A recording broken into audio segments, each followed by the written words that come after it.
So I've read this chapter of Kingdom about 3 to 4 times now, trying to figure out what Yotanwa is really trying to accomplish. What is her goal overall, and what is the point of constantly just slamming her men up against the wall and trying to just push the wall, which that's one of the only things you really can do, but I'm just trying to question, like, why is she doing this, and it looks like she's just trying to use brute force instead of using any tactics at all. And after rereading it a couple times, I think I've come to a certain point where I realize what might be going on here.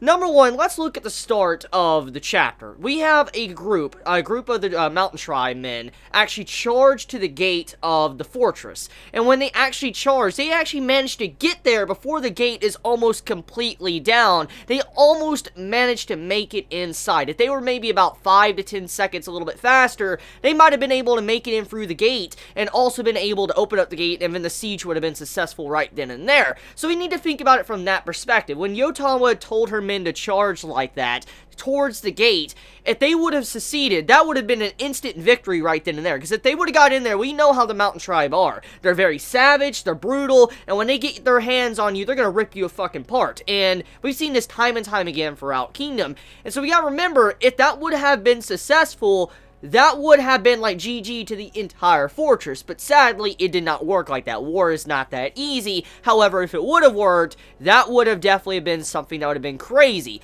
Still, the point still stands. Yotanwa got first blood in the war. She managed to actually have her men charge in recklessly like that, dodge the arrows, but also kill the men first before they fell to the ground. What this means is that Yotanwa's men do not fear death, and that's something that the many of the soldiers on the wall probably witnessed. When you have these people charging headfirst towards a wall, and when you have all these arrows coming in, and if they manage to run past that, making the wall without fear for their life, that's pretty fucking scary. You gotta imagine this from their perspective, okay? You're on the wall, you're defending with your life, you know that there's no reinforcements right now behind you, you have this massive-ass army right there. Even after you deal with the Mountain Tribe, there's more after that, and we gotta factor in the big speech that Yotanwa said. We gotta remember that if you're facing up against an enemy that does not fear death, that's gonna terrify you. That is going to make you probably shit your pants. When you see someone just charging at you, coming up a ladder and all that, not even caring about their life, and they're just rushing at you, it's going to eventually just fuck with your mind. You're going to be like, holy shit, these guys just do not care. I get cut off one of their arms, and they continue to still charge me. They just don't give a shit. And that's kind of what's going on here. Yotanwa is striking fear into the enemy. She's showing that her men are willing to charge up against him without fear of their own life. But on top of that, though, what Yotanwa managed to show them was that some of her Mountain Tribe men can outrun their arrows. Now, we gotta remember this from this perspective as well. The people on the wall, Zal, they don't know how many of Yotanwa's men can outrun arrows. They don't know if that's a thing that all Mountain Tribe men know, or if there's like maybe a good about 100 or 1,000 that might be able to do that. They really have no idea. And so the big point here is Yotanwa established something in their mind, that some of Yotanwa's men can outrun their arrows and charge to the wall before their arrows even hit the ground. So this is very scary, because you gotta remember from a commander's point of view, when he's looking at this, he has to remember, like, holy shit, these guys can, outrun arrows. Time we fire an arrow and we're trying to, reload and put another arrow in, and they could already be climbing up the ladder. And so if this continuously happens, you're going to eventually just have a gap open up when you're, firing arrows, because that would mean that they could slowly move up while you're trying to reload, which comes in with the shieldmen that are blocking the actual ladder where Yotanwa's men can't get up. So this goes into the main point of what Yotanwa is trying to accomplish towards the end of the chapter. So as I said, there's a huge weakness with the archers right now. The archers are delayed. If they shoot an arrow, the Mountain Tribe might be able to already run past their, arrows, because just that's how fast they are. So there is a gap that's being formed right there. The Mountain Tribe can probably get to the archers with time after throwing enough men up against the wall. However, the big thing that's stopping them right now is the shield men at the top of the ladder, which we saw emphasized in the panels of this chapter. There was a bunch of shield men in front of the ladder blocking it to where the Mountain Tribe couldn't really get up. And I feel like the arrows that, Yotanwa is going to be using most likely is going to be able to open up a gap in the wall. When you see how she's looking at the wall and all that, you see the fighting going on, the people climbing up the ladder, she's like, oh, right over there, and she looks over, like, right over there, too, and you see, like, big fighting going on, and you see, like, guys with shields in the background of the panel, and you're like, huh, She says she needs an arrow. If I had to assume anything, I'm assuming that she wants to take down the people in front of the ladder. She wants to take down the shield holders for there could be a gap opened up for the mountain tribe can get up there. Because if the mountain tribe can get on level ground, like if they're on level ground, they have a huge advantage. Because we know how powerful they are in terms of physical strength and savagery. They'll grab you, fucking rip you apart, probably just do anything they can. You get cut off their own legs, they'll be flying through the air, and they'll just grab you trying to bite your freaking head off or something.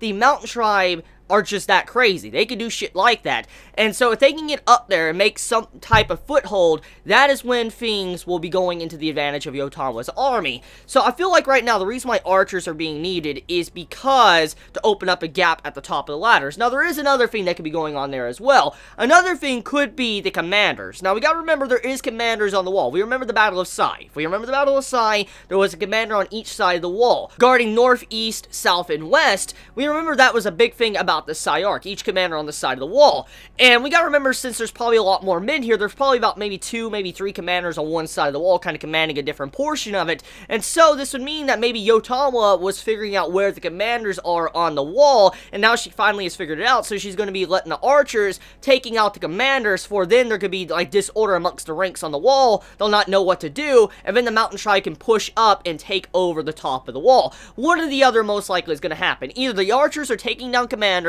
or the archers are going to take down the top of the ladder to where the shield holders are. That's the only thing I could assume is going on right now with Yotanwa and what she is currently thinking. Now, with that being said, though, let's talk about the situation with Tin.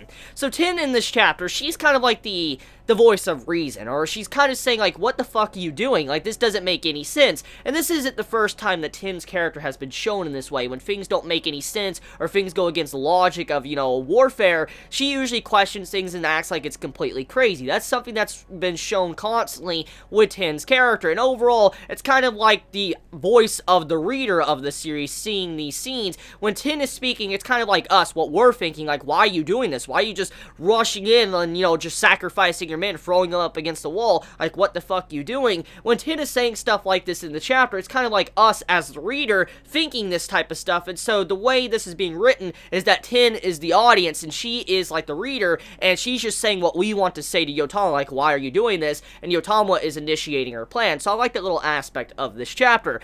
Now, another thing we have going on is Ohan. Now, you know what, let me just talk about something real quick, okay? Before I even get into any details, I know many have said, Chibi, you're not pronouncing it right. You're not pronouncing, like, Onsen or, you know, Quinn right. Look, okay? I know I don't pronounce everything properly, okay? I expected that when I got into Kingdom, but damn it, look, I try. I try my hardest, but, you know, I'm just gonna say, you know, Onsen, and then also I'm gonna say Ohan, or just call him Han for short. I know that I mispronounce things quite a bit when it comes to certain, you know, names and stuff like Quinn, because I know it's said somehow completely different, but damn it, come on now. Like, how am I supposed to know how to completely pronounce things when I'm just now getting into the series and reviewing it? I'm trying to learn and get better at it, but damn it, guys, cut me some slack. A little bit, please. Just a little bit of slack. Anyways, though, Ohan, he actually pops up in this chapter, and he realizes that Shin and Yotanwa are going to be the ones to start the siege and, you know, attack the city, and he's like, I want to see this for myself. He, like, goes out of his way, and he wants to witness what Onsen was doing, why his father would do something like this, why he would send them out there, and so he's going to go see with his own eyes what is really going on, how Shin is going to be able to overcome this obstacle before him. So it's kind of like he wants to see how his rival is doing, how his rival is going to accomplish such a impossible feat, or at the very least this feat by himself with Yotanwa.